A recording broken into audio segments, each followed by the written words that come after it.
तो में मिलावटबाजी करके देता है।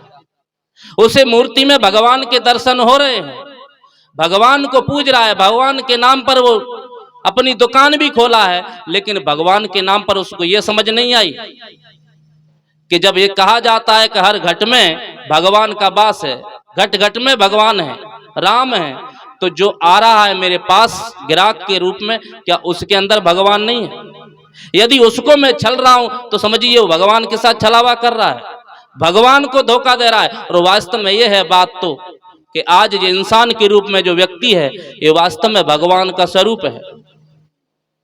जो हमारे सामने जाते हैं उनके साथ हम यदि ऐसा कर्म करते हैं तो समझ लिए भगवान को धोखा दे रहे हैं, और हम ऐसे कर्म करते हैं और चाहते हैं कि सुखी रहें। ग्राहक के सामने हम अपनी पूरी पूजा पाठ छोड़ देते हैं और उसे ठगते हैं, उसके साथ हम गलत मिलावटबाजी करके सामान देते हैं। हम भगवान के भक्त कैसे हुए? पूजा करना, अर्चना करना, वंदन करना, जो करना है करें, इसकी कोई मना नहीं करता। कबीर साहब इसकी कोई मना नहीं करते हैं, लेकिन कबीर साहब कहते हैं कि भगवान को पूजने से पहले हर प्राणी में आप भगवान के दर्शन कर लो। यदि वास्तव में आप भगवान को पूजना चाहते हैं तो भगवान तो कर्म के आधार पर पूजे जाते हैं। जो जितना महान कर्म करता है वो भगवान बन जाता है, जो जितना नीच कर्म करता है वो शैतान बन जाता है। कर्मों की प्रधानता ऐसे ही नहीं की गई है, कर्मों के लिए ऐसे ही नहीं कहा जाता है। यदि हमारे कर्म अच्छे हैं तो भगवान को पूजने की आवश्यकता नहीं है, स्वयं भगवान आपको पूजने के लिए आ जाएंगे। सदगुरु कबीर का ये प्रमाणित, कबीर साहब ने कहा, यह मन तो निर्मल भया जैसे गंगा नीर, और पीछे पीछे हर फिरे कहत कबीर कबीर। सदगुरु कबीर कहते हैं आपके मन से, तन से और वचन से यदि वाणी व्यवहार सब तुम्हारा सही है, शुद्ध है, तो आपको भगवान की पूजने की आवश्यकता नहीं है। भगवान स्वयं आपके पीछे आएंगे, वो कहेंगे मैं तुम्हारी पूजा करना चाहता हूं। वो कहेंगे कि तुम एक श्रेष्ठ व्यक्ति हो, तुमने कर्मों का सुधार किया है, तो वास्तव में भगवान के तुल्य मैं तुम्हारी पूजा करना चाहता हूं। लेकिन आदमी इतना निकम्बा है कि कर्मों का सुधार ना करके वो भगवान की सिर्फ पूजा करने से अपने पूरी मनोकामनाएं पूर्ण करना चाहता है। वो चाहता है मुझे कुछ करना ना पड़े, दान ना करना पड़े, मेरे घर में धर्म बढ़ जाए। वो चाहता है मुझे कुछ भी हाथ पैर ना हिलाना पड़े, सारी चीजें संसार की मेरे नाम हो जाएं। तो यह संभव है? ऐसा करने से आपके पास कुछ नहीं होने वाला है। इसलिए कहा गया है कि आप कर्मों का सुधार यदि करते हैं तो आपके जीवन में कभी भी कोई तकलीफ नहीं होगी, क्योंकि आपके कर्म यदि अच्छे हैं तो निश्चय है कि आपका धर्म भी अच्छा बनता है, और जब आपका धर्म अच्छा बनता है तो समझ लीजिए आपको फिर जीवन में कोई दुख नहीं दे सकता। सदगुरु कबीर ने कहा है कि जो कर्म हमारे हैं, जो कर्म हम करते हैं, उन कर्मों का आधार, उनका परिणाम हमारे सामने दुख और सुख के रूप में प्राप्त होता है। एक बार की बात है, एक राजकुमार अपने पिता की अस्थियों को लेकर के गंगा के किनारे खड़ा था, प्रवाहित करना था। आपने शायद कई बार सुनी होगी कि जब कोई शरीर छूट जाता है किसी का, तो उसकी जो अस्थियां होती हैं उनको ले जा करके लोग गंगा में प्रवाहित करते हैं। कोई गंगा सागर ले जाता है, कोई गया ले जाता है। तो ऐसे ही एक राजकुमार अपने पिता की अस्थियों को लेकर के गंगा के किनारे खड़ा था अपने पूरे फौज के साथ। उधर से जंगल से भगवान बुद्ध का निकलना हुआ। उस राजकुमार की नजर बुद्ध पर पड़ी, उसको समझा दिया गया था। उसने पूछा था, जैसे ही बुद्ध को उसने बुलाया और बुद्ध के सामने उसने बात रखी कि भगवान, मुझे अपने पिता की अस्थियों को विसर्जन करना है, आप इसका कुछ उपाय बताएं, इसको कैसे विसर्जन करें जो कि हमारे पिता को सुख और शांति मिले, जहां भी हो उसे स्वर्ग में निवास मिले और उसको मन की शांति मिल जाए। बुद्ध ने कहा ये बातें तुमको निश्चय ही किसी पंडित ने पढ़ाई होगी। और बात सच है कि जब आदमी का जन्म होता है तो हम पंडित के पास दौड़े चले जाते हैं। जिसको पैदा करने में माँ बाप का पूरा सहयोग है, लेकिन नामांकन जब उसका नाम रखना होगा तो पंडित जी रखेंगे। क्योंकि हम बच्चा पैदा कर सकते हैं लेकिन नाम नहीं रख सकते, इतनी ताकत हमारे पास नहीं, वो पंडित के पास है। मनुष्य की मानसिकता। बच्चे की शादी करना है, बड़ा हो गया तो पंडित से मुहूर्त पूछते हैं कि कब इसकी लगन निकलती है, कब इसका विवाह करना चाहिए। सारा काम हम कर सकते हैं बच्चे के लिए, पैसा कमा के दे सकते हैं, सगे संबंधियों को जोड़ सकते हैं, उसका हर समय उसका लालन पालन कर सकते हैं, लेकिन जब कुछ काम करवाना है तो पंडित के सामने जाके हाथ जोड़ करके खड़े हो जाते हैं। और जैसे ही पंडित के पास जाते हैं वो आपको फिर उस चक्कर में डाल देता है कि उससे निकलना मुश्किल है। बुद्ध ने कहा कि निश्चय ही तुम किसी पंडित के पास पहुंच गए होंगे जिसके पास पोती पत्रा होगी, और उन्होंने आपको ये सारी चीजें बताई होंगी कि अस्थियों को ले जाओ, गंगा में डालो, आपके पिता को स्वर्ग मिलेगा, आपको शांति मिलेगी। उस राजकुमार ने कहा कि भगवान आपकी बात सच है, हमारे पुरोहित, हमारे पंडित राज्य के पिता के जब मृत्यु पर सब लोग इकट्ठे हुए थे और उनसे ये पूछा गया था तो उनका कहना था कि इसकी जो अस्थियां हैं इनको आप यदि गंगा में नहीं डालोगे, पंडितों को दान धर्म नहीं करोगे, उनकी पूजा पाठ नहीं करोगे तो तुम्हारे पिता को शांति नहीं मिलेगी, इसे स्वर्ग नहीं मिलेगा। और जब मैं सोता हूं, बिस्तर पे जाता हूं तो मुझे अपने पिता की सारी बातें याद आती हैं, मुझे बार बार सपने में मेरे पिता आते हैं और परेशान करते हैं। पंडितों ने कहा यदि इससे बचना चाहते हो तो इसे ले जा करके अस्थियों को पूरे दान पूजा के साथ इसका विसर्जन करो, पंडितों से पूजा पाठ कराओ, दान दक्षिणा दो और गंगा में जाकर के इसे विसर्जन कर दो, आपके पिता को मुक्ति मिल जाएगी, शांति मिल जाएगी।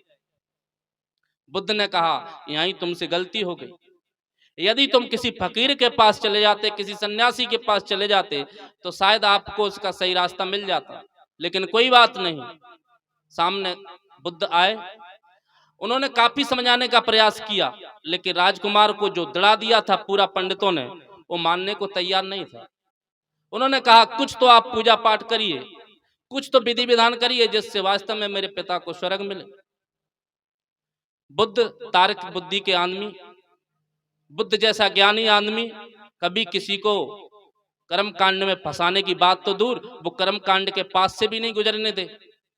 बुद्ध जैसा व्यक्ति, उन्होंने कहा कि राजकुमार मैं आपको एक सलाह देता हूं, आप जैसा जैसा मैं कहता जाऊंगा वैसा वैसा करोगे तो निश्चय आपके पिता को शांति और सुख मिल जाएगा। उसने कहा आदेश करे भगवान, क्या चाहते हो? उन्होंने कहा किसी आदमी को भेजो और घर से 2 मटके मंगवाओ। 2 मटके मंगाए गए और कहा कि एक मटके में आपको घी भरना है और एक मटके में कंकड़ पत्थर चुन के भर देना है, और दोनों मटकों को किसी कपड़े से उसका मुंह बांध देना है और लाया जाए यहाँ पर गंगा तट पर। राजा का आदेश, दौड़ के गया व्यक्ति, 2 मटके लाया, एक में घी भर दिया, एक में कंकड़ पत्थर भर दिए, राजा को आकर के दिया। राजा ने कहा कि भगवान आपका आदेश पालन हुआ है, जो दोनों मटके सामने आ गए। बुद्ध ने कहा कि अब इन मटकों को ले जाओ और आप नदी के किनारे, ज्यादा गहरे में जाने की आवश्यकता नहीं है, तट पे ही इसे पानी में रख दो जितने में डूब जाए। उन्होंने पानी में रखा, जितने में मटका डूब गए। बुद्ध ने एक डंडा दिया, कहा इन दोनों को फोड़ दो। वो राजकुमार ने दोनों में लाठी मारी, डंडा मारा और दोनों मटके फूट गए। बुद्ध ने कहा अब गौर से देखो, ध्यान से, आपको क्या दिखाई दे रहा है? वो राजकुमार कहता है कि भगवान दोनों मटके फूट गए हैं और मुझे घी जो था वो ऊपर तैरता हुआ दिखाई दे रहा है, और कंकड़ पत्थर के कंकड़ पत्थर कौन देखे, कंकड़ पत्थर तो नीचे चले गए। बुद्ध ने कहा कि बस यही आपके पिता के जीवन की बात है और हर व्यक्ति की बात है, इससे समझने की बात है वो राजकुमार ना समझा। उन्होंने कहा यदि जिस तरह मटके से जब कंकड़ को फोड़ा गया, कंकड़ वाले मटके को फोड़ा गया और घी वाले मटके को फोड़ा गया, तो तुमने क्या देखा कि जब घी वाला मटका फोड़ा गया तो उसमें क्या होता है, घी पानी के ऊपर तैरने लगता है। आप लोगों भी देखे होंगे घी को, कभी पानी में डूबते देखे हैं? अगर घी जमा हुआ है तब भी नहीं डूबेगा, वो ऊपर आ जाएगा, इतना हल्का होता है। और जो कंकड़ पत्थर, थोड़ा सा भी कंकड़ है वो पानी में तुरंत डूब जाता है। ऐसा क्यों होता है? वजन तोलो दोनों का बराबर है, लेकिन घी पानी के अंदर नहीं डूब सकता, क्योंकि घी हल्का होता है। और हल्का कैसे बनता है आप जानते हैं? घी की प्रक्रिया बहुत लंबी होती है। उसको कितना तपाया जाता है, जब से दूध निकलता है तब से उसकी तपन शुरू हो जाती है, उसका पकाना शुरू कर देते हैं, और अंतिम स्थिति उसकी होती है जब मथ करके निकाला जाता है, फिर भी उसे तपाया जाता है, और जब शुद्ध मक्खन से जब घी बदल जाता है, घी का रूप ले लेता है, तब वो हल्का हो जाता है। लेकिन खाओ तो इतना भारी, लेकिन वजन में हल्का हो जाता है। उस बुद्ध ने कहा उस राजकुमार को कि आपको मैं यही समझाना चाहता हूं कि यदि आपके पिता के कर्म इस घी के समान हैं, उसने अपने जीवन में धर्म, सदाचार, नियमों का पालन किया है, जिसके अंदर में करुणा, व्यवहार में सुंदरता, दया, क्षमा, संतोष का जिसके जीवन में हमेशा उद्घाटन हुआ होगा, और जिस आदमी ने कभी भी तन मन वचन से किसी को कोई कष्ट नहीं दिया होगा, तो ऐसा आदमी घी के समान होता है। यदि आपके पिता ने ये सारे के सारे गुण अर्जित किए थे, उन्होंने अपने जीवन में यदि शांति बोई थी, अपने जीवन में उन्होंने क्षमा बोई थी,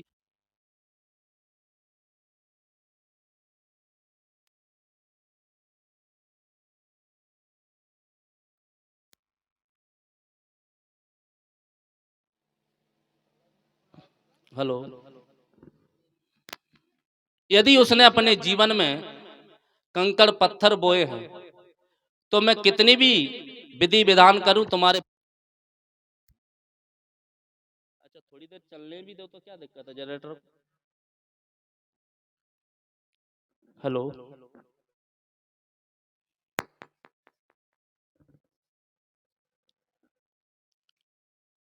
बुद्ध कहते हैं कि यदि आपके पिता के जीवन में सदाचार का जीवन था, तो मेरी इस पूजा पाठ से कुछ होने वाला नहीं है। मैं कितनी भी पूजा पाठ करूं, कितनी भी हवन करवाऊं, कितनी भी धर्म की बातें करूं, यदि आपके पिता के कर्म मानव समाज के लिए हुए हैं, देश हित के लिए हुए हैं, हर प्राणी के लिए हुए हैं, तो मेरी पूजा पाठ से आपके पिता को मैं कभी भी नरक में नहीं पहुंचा सकता, यदि उसके अच्छे कर्म हैं तो। और मैं चाहूं कि तुम्हारे पिता ने अपने जीवन में सदैव लोगों के जीवन के लिए कांटे बोए हैं, दूसरों के लिए उसने हमेशा रोड़ा पैदा किया है, दूसरे के जीवन के लिए वो हमेशा एक अत्याचारी बन के खड़ा हुआ था, दूसरे के जीवन की रुकावट बना। तो मेरे इस पूजा विधान से तुम्हारे पिता को कोई स्वर्ग मिलने वाला नहीं है। मैं कितने भी हवन, कितनी भी जाप करवा लूं, कितने भी तुम्हारे पिता के लिए मन्नतें मांग लूं, भगवान से प्रार्थना कर लूं, कितने भी हवन करवाऊं, लेकिन उसके जीवन में यदि कंकड़ पत्थर ही बोए हैं उसने लोगों के जीवन के लिए, तो उसे शांति नहीं मिलेगी। क्योंकि शांति का रास्ता पूजा हवन नहीं है, शांति का रास्ता पूजा पाठ नहीं है, शांति का रास्ता सिर्फ धर्म के नाम पर चर्चा कर लेना नहीं है। शांति का रास्ता तो हमारे कर्म कैसे हैं वो उसका निवारण करते हैं, वो तय करते हैं कि हमारे कर्म अच्छे हैं या गलत हैं, उसी के आधार पर शांति का रास्ता हमें मिलता है। यदि कर्म हमारे सभी तरह से खराब है तो कभी भी हम शांति नहीं पा सकते, क्योंकि हमें शांति मिलेगी कैसे? एक छोटा सा भी कर्म हमसे, यदि चोरी का भी कर्म होता है तो आपने देखा होगा, यदि भूल से भी कोई चोरी का कर्म कर, वैसे भूल से नहीं होता है, जितने भी दुष्कर्म होते हैं, जितने भी गलत कर्म होते हैं, उसके लिए व्यक्ति को बहुत शातिर बनने की आवश्यकता होती है, बहुत तेज दिमाग होने की आवश्यकता होती है। यदि किसी को गलत कर्म करना है तो उसके लिए उसे बहुत चौकन्ना रहना पड़ता है। जैसे किसी को चोरी करना है तो ऐसा नहीं है सहज से जाएगा और गेट खोलेगा और अपना सामान समेटेगा चल देगा। ऐसे चोरी होगी क्या? तुरंत पकड़ा जाएगा 10 मिनट में। चोरी चोर बनने के लिए उसे बहुत दिमाग का इस्तेमाल करना होता है, चौकन्ना रहना होता है, चारों तरफ देखता है कि मैं चोरी करने जा रहा हूं, जिसके घर भी जा रहा हूं कोई जग तो नहीं रहा है। अगर मैं जिसका सामान उठाने जा रहा हूं कहीं कोई देख तो नहीं रहा है, कहीं सीसीटीवी कैमरा तो नहीं लगा है जो पकड़ा जाऊंगा। बहुत चौकन्ना होता है, उसके लिए बहुत उसे प्रयत्न करना पड़ता है, बहुत शक्ति की आवश्यकता होती है। लेकिन किसी को दान करना हो तब चोरी करने के लिए हमें पूरी शक्ति झोंक देनी पड़ती है। जो हमारे पास जितनी चालाकी होती है पूरी झोंक दे, पूरे दिमाग का इस्तेमाल करते हैं। किसके लिए? छोटी सी एक चोरी करने के लिए कि कहीं कोई देख ना ले, कहीं पुलिस ना पकड़ ले, नहीं तो जेल में डाल करके पिटाई होगी सो अलग, सामान तो जाएगा ही जाएगा। तो एक छोटी सी चोरी करने के लिए हमें पूरी शक्ति लगा देनी होती है। और कहीं किसी को दान करना हो तब शक्ति की आवश्यकता है। हाँ, थोड़ा सा हमारा अर्थ जाएगा, 10 5 10 20 जितना भी आप देना चाहेंगे उतना पैसा लगेगा। लेकिन जब दान देना है किसी को तब हमें बहुत ताकत की आवश्यकता नहीं है। ऐसा नहीं है कि कहीं पुलिस तो नहीं देख रहा है मैं किसी को दान दे रहा हूं, किसी के धर्म में या सत्संग में बैठा हूं, कहीं मुझे कोई दूसरा आदमी तो नहीं देख रहा है कि मैं दान दे रहा हूं, कहीं दूसरा देख ना ले, मुझे पकड़ ना ले, ऐसा कोई सोचता है? बल्कि ये सोचता है कि मैं किसी के सामने 10 रुपए चढ़ा रहा हूं तो 4 आदमी की निगाह होनी चाहिए। वो नोट को पहले चारों तरफ घुमा लेता है अपने सिर के ऊपर, तब जाके किसी साधु के सामने रखता है कि लोग जान जाए हाँ ये भाई दानी आदमी। दान करने के लिए हम लोगों के सामने अपने आप को पूरी तरह से बताना चाहते हैं। 10 का नोट चढ़ा रहे हैं लेकिन 100 आदमी तब तक ना देखें तो हमारा दान कैसा? दान देने के लिए हमें लोग जाने कितना इसमें निर्भय है, इसमें हमें भयभीत होने की आवश्यकता नहीं है। दान करने के लिए व्यक्ति निर्भय होता है, बल्कि लोगों को जताना चाहता है कि लोग जाने। और शायद किसी का ख्याल ये हो कि प्रेरणा देता हो कि मैं दान कर रहा हूं आप भी दान करिए। तो दानी बनने के लिए हमें ताकत की आवश्यकता नहीं है, बहुत ज्यादा दिमाग के इस्तेमाल करने की आवश्यकता नहीं है, थोड़े से विवेक की आवश्यकता है। लेकिन चोरी करना है तो उसके लिए हमें पूरी शातिर दिमाग अपनाना पड़ता है, उसके लिए हमें चोर बनना पड़ता है। और पकड़ में आ गए तब तो फिर पूरे जग असाई होती है। बाप तो क्या बेटा भी चोर कहने लगेगा, पड़ोसी तो चोर कहेगा ही, और नाम पड़ जाता है फिर चोर। और चोर नाम यदि किसी को कहा जाए भाई चोर कहाँ जा रहे हो, चोर कहाँ से आ रहे हो, चोर कैसे हो, कैसा लगेगा? यदि किसी को पकड़ा जाए तब वो सिर उठा के नहीं चल सकता, लेकिन कोई दानी होता है वो सिर उठा के चलता है। यही अंतर है हमारे कर्मों में। हम गलत कर्म करने के लिए पूरी शक्ति का इस्तेमाल करते हैं, तब भी हमारा नाम सिर्फ कुछ अर्थ हमारे पास आ जाएगा चोरी करके, कुछ हमारी आवश्यकता पूरी हो जाएगी, उसको हम अपने प्रयोग के लिए ले सकते हैं, लेकिन हमें मन की शांति नहीं मिलेगी। जिसने व्यक्ति ने चोरी की है किसी की, हो सकता है वो समाज की दृष्टि से बच जाए, हो सकता है उसे कैमरों की नजर ना पड़े, हो सकता है वो पुलिस से बच जाए, लेकिन आप निश्चय मान लेना कि जो चोरी करता है, जो आदमी चोरी है, जो चोर है, वो जब बिस्तर पे जाएगा तो वो भले अपने आप को ये महसूस करेगा कि मैं बहादुर बन के आया हूं, मैं चोरी करने में सफल हुआ हूं, लेकिन उस जब बिस्तर पे जाएगा उसकी नींदों में खलबली मच जाएगी, उसे नींद नहीं आएगी, वो चैन से सो नहीं सकता, शांति से सो नहीं सकता, करवटें बदलेगा, पूरा रात निकल जाएगी।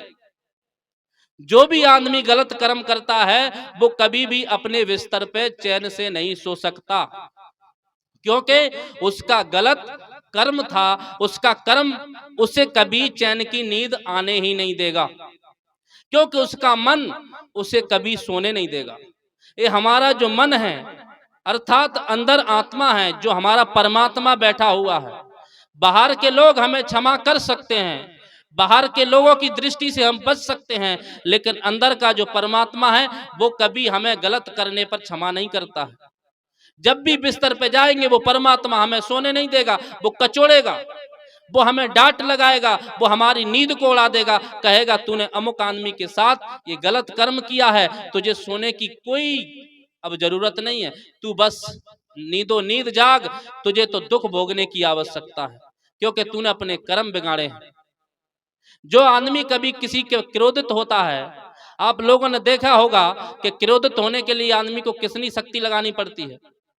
आप देखना किसी आदमी को जब क्रोध आ रहा हो उसकी आंखें एकदम लाल हो जाती है, वो आदमी अपने आपा से बाहर होता है, उसके सामने चाहे बड़ा हो, बच्चा हो, बूढ़ा हो, बुजुर्ग हो, जैसा भी हो, ज्ञानी हो, अज्ञानी हो, वो किसी को नहीं देखता है। जब उसका पूरी तरह से उसके दिमाग पर, उसके मस्तिष्क पर जब क्रोध हावी हो जाता है तब, और उसी क्षण वो ऐसा ऐसा कर्म कर देता है कि पूरा जीवन बर्बाद हो जाता है। यदि क्रोधी आदमी के सामने आप जाएंगे तो आपको भी भय लगने लगेगा, पता नहीं कब किधर से लाठी या पत्थर या कंकड़ उठा के मार दे, कोई ठिकाना नहीं, क्योंकि उस समय उसकी अवस्था ज्ञान में नहीं होती, उस समय अज्ञान में होती है। उस समय वो अपने आप में नहीं रहता है, उसने अपने आप को क्रोध को सौंपा हुआ होता है, उसने अपने आप को क्रोध को सौंप दिया है कि अब तुम जो चाहो करवाओ, चाहे किसी को लाठी मरवाओ या किसी को कंकड़ मरवाओ या किसी का अपराध करवाओ, किसी का गला कटवाओ, क्योंकि उस समय हमारी अवस्था क्रोध में होती है और क्रोधी आदमी कुछ भी कर सकता है। उस समय वो अपने पूरे आपे से बाहर रहता है, आपने देखा होगा कांपने लगता है, उसे इतनी शक्ति की आवश्यकता होती है क्रोध करने के लिए कि वो पूरी तरह थर-थर कांपने लगता है। आपने देखा उसको ऐसे ऐसे हिलने लगेगा वो आदमी, क्योंकि वो बेकार है, वो हमारे धर्म से विपरीत दशा है। और जब धर्म के विपरीत दशा होती है व्यक्ति की, तो जब क्रोधी होता है तो फिर वो भाई से लड़ाई करता है, पड़ोसी से लड़ाई करता है, बच्चे से लड़ाई करता है, परिवार में अशांति फैलाता है और उसका कर्म धर्म दोनों बिगड़ जाता है, फिर उसका जीवन बर्बाद होने से नहीं बच सकता। अगर पत्नी में लड़ाई हो रही है और दोनों की क्रोध अवस्था आ गई है, दोनों क्रोधी हो गए हैं, तो उस अवस्था को देखना आप। अगर पत्नी में क्रोध हो रहा हो, आपस में लड़ाई हो रही हो, तो घर को जल्दी से जल्दी वो नरक बना देते हैं, उसमें देर नहीं लगती है, क्योंकि थोड़े देर का हमारा झल्ला, हमारा झगड़ा, हमारा क्रोध की अवस्था हमारे पूरे जीवन को बर्बाद कर देती है। थोड़ी देर की अवस्था वो आती है अधर्म वाली और हमारे पूरे जीवन को अधर्मी बना के चली जाती है, हमारा पूरा जीवन बर्बाद हो जाता है। एक बार की बात है, ऐसे ही दोनों पत्नी आपस में झगड़ रहे थे, दोनों में लड़ाई हो गई कुछ बात को लेकर। अब पत्नी में ज्यादातर लड़ाई किस चीज को लेकर होती है आप लोग जानते होंगे, हम तो नहीं जानते, लेकिन कहा जाता है कि कुछ साड़ी या मेकअप वाली चीज को लेकर के होती है, क्रीम पाउडर को लेकर होती है, ज्यादा तो कुछ नहीं, क्योंकि खाने के लिए तो वो देता ही है, कमा के लाता है। लेकिन अगर पड़ोसी के पास, जो पड़ोसी की घरवाली है, जो पड़ोसी जो हमारे पास में रहते हैं उनकी पत्नी है, उसके पास यदि 1000 रुपए की साड़ी है तो मैं 900 रुपए की साड़ी कैसे पहनूंगी, मेरे पास तो 1100 की होनी चाहिए। अगर उसके पास 2000 की है तो मेरे पास तो फिर पूरी 3000 की होनी चाहिए। इसी को लेकर के लड़ाई होती है। और नहीं लाता है तब खाना तो बना के देगी, लेकिन जो देने का तरीका होता है वो बदल जाता है। वो खाना फिर प्रेम से नहीं देगी, थाली में जरूर रखेगी, लेकिन प्रेम उसमें नहीं होता है। तो कुछ बात को लेकर के दोनों झगड़ गए थे और बात इतनी बढ़ गई, तू मैं होते होते आपस में गालियां देने लगे दोनों। पत्नी को गाली दे रहा है, पति को गाली दे रही है, और यहाँ तक पत्नी ने अपना आपा खोया और उसने अपने पति को बोल दिया कि तू तो एकदम महा जानवर है। क्या बोल दिया? तू तो नंबर 1 का जानवर है। पति थोड़ा सत्संगी तो था, समझदार था कि अब तो सीमा पार हो चुकी है, अब तो हम पाकिस्तान में प्रवेश कर गए, अब हमारा जाना अच्छा नहीं होगा, नहीं तो उधर से कोई बम और फूटेगा और हमारा जीवन भी समाप्त हो सकता है। पति ने अपने आप को थोड़ा सा आंखें बंद करी, शांति महसूस की और अपने कमरे में चला गया। पत्नी गाली देती रही, यहाँ तक कि जानवर तक उसको बोल दिया। पति कुछ देर अपने आप को ठंडा किया और अपने काम के लिए घर से निकल गया। शाम को जब पति आता है तो जो बीच का जो गैप था 2-3 घंटे का, काम करने जब गया था बीच में जो समय मिला था, अब पत्नी के सामने पति तो था नहीं। कुछ देर उसने अपने जीवन को उस लड़ाई में रखा। फिर कुछ क्षणों के बाद उसे भी महसूस होने लगा कि आज हमारी लड़ाई बहुत ज्यादा बढ़ गई। मुझे अपने पति से ऐसा नहीं कहना था। आखिरकार वो मेरे पति हैं। मेरे पति परमेश्वर होता है और परमेश्वर को मैंने आज जानवर कह दिया।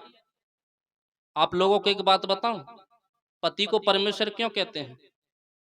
धर्म के अनुसार संतों ने, ऋषियों ने और धार्मिक लोग भी इस बात को कहते हैं बड़ी बड़ी मंचों से कि पत्नी अपने पति को क्या माने? परमेश्वर। परमेश्वर किस रूप में माने? दारू पीता इसलिए, जुआ खेलता है इसलिए परमेश्वर है, गलत कर्म करता है इसलिए, या दूसरी की पत्नी की तरफ निगाह करता है इसलिए? पति को परमेश्वर धर्म के अनुसार ऐसे ही उपाधि नहीं मिली है। पति का मतलब होता है, परमेश्वर का मतलब होता है पति के लिए खासकर जो हमारे परम धन अर्थात परम आवश्यकताओं की पूर्ति करे, उसे परमेश्वर कहते हैं। जैसे भौतिक दृष्टि से देखा जाए तो लोग अपनी जो भी कुछ मांगते हैं तो परमेश्वर के सामने मंदिर में जाके मांगते हैं कि हे भगवान मुझे धन दो, हे भगवान मुझे मकान दो, हे भगवान मुझे बेटा दो, हे भगवान मुझे बढ़िया बढ़िया सामान दो। परमेश्वर से लोग भी मांगते हैं, लेकिन पत्नी के लिए सही अर्थ में किस लिए है? पति परमेश्वर इसलिए है क्योंकि वो उसको परम आवश्यकताओं की पूर्ति कराता है। परम आवश्यकताएं, जितनी पत्नी की आवश्यकताएं होती हैं, गहने लो, साड़ी लो, खाना पीना लो, जो भी उसकी आवश्यकता है, उन आवश्यकताओं को पूर्ति कौन करता है? पति तो करता है।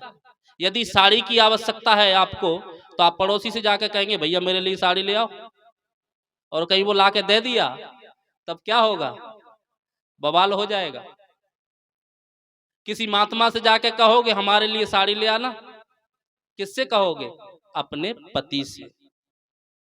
कोई भी सामान आपको मंगाना होगा, आपको जो आवश्यकता है वो आपका पति ही लाके देगा। कोई परमात्मा भी लाके देगा तो लोग दूसरा आदमी लाठी लेके खड़ा हो जाएगा, क्योंकि वहां परमात्मा से नहीं, आपके लिए आपका पति परमेश्वर, क्योंकि वो आप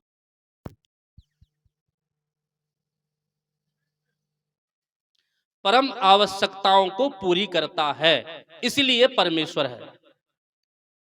तो उसको ये ख्याल आया कि मेरा परमेश्वर है, जिस पति के लिए मैंने पूरा जीवन दिया है, मैं उसकी अर्धांगिनी बनी हूं, उसके लिए मेरा पूरा जीवन समर्पण है, और उसको मैंने जानवर कह दिया, उसको मैंने गाली दे दी, उसको अपने आप से गिलानी हुई, खिन्नता हुई। शाम को पति अपने कामकाज से लौट करके घर आया। पत्नी पानी का लोटा लेकर के सामने दरवाजे पर खड़ी है। पति के हाथ में पानी दिया, उसने हाथ पैर धोया और अंदर जाके बैठ गया।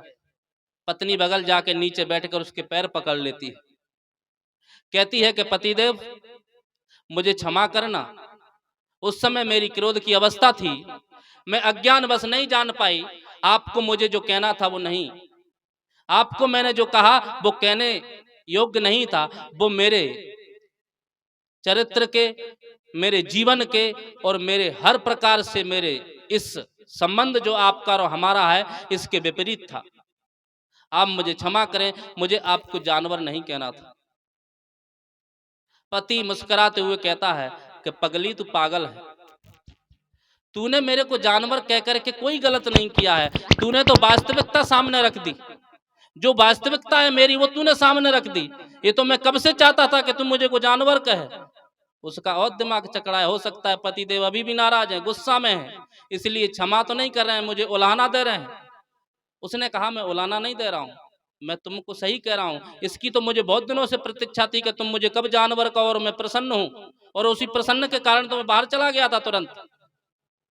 पत्नी समझ नहीं पाई। उसने कहा आप अभी भी नाराजी नहीं छोड़ते हैं? उसने कहा मैं नाराज नहीं हूँ। अच्छा आप नाराज नहीं है तो इसका हमें अर्थ समझा क्यों? आप नाराज नहीं, मैं आपको जानवर तक कह दी और आप कहते हैं नाराज नहीं है। कभी कभी होता क्या है, जो सत्संगी व्यक्ति होता है ना, वो दुख में से भी सुख ढूंढ लेता है। और वो जो आदमी था वो सत्संगी था, संतों के पास बैठता था, सत्संग सुनता था, इसलिए उसने वो दुख के माहौल में भी उसने सुख ढूंढ लिया था। वो सत्संगी व्यक्ति था। उसने कहा तुम मेरी धर्म पत्नी हो और आपने मुझे जानवर कहकर के प्रसन्न कर दिया है, इसके लिए तो आपको पूरा अवार्ड मिलना चाहिए, आपको इनाम देना चाहिए मुझको, आपने मुझे जानवर कहा। पत्नी ने कहा अब मामला का है, थोड़ा स्पष्ट करेंगे? पति ने कहा देखो सुनो, तू मेरी क्या है? लोग अपनी पत्नी को क्या कहते हैं? जान। तू मेरी जान है। और पत्नी अपने पति को क्या कहती है? बर। पति क्या होता है नारी के लिए? बर। जब दूल्हा बनता है कहता है बर आ गया, बर बधू, तो क्या कहती है? पत्नी के लिए पति क्या होता है? बर। और पति के लिए पत्नी क्या होती है? जान। अब दोनों को मिलाओ तो क्या बन गया? जान बर। बोलिए। पति ने कहा तुम जो कहना चाहती थी उसके लिए मैं काफी दिनों से प्रतीक्षा कर रहा था, और आज तूने कह दिया जानवर, मैं प्रसन्न हुआ, आपको अवार्ड दूंगा, आज ही जाता हूं बाजार से नई साड़ी खरीद के आपको लाता हूं। और उसने जब वो अर्थ समझाया कि जानवर का मतलब क्या होता है, उसने कहा तू मेरी जान है और मैं तेरा बर हूं, दोनों को मिला दो तो जानवर हो गया। तो तूने गलत कहा क्या है?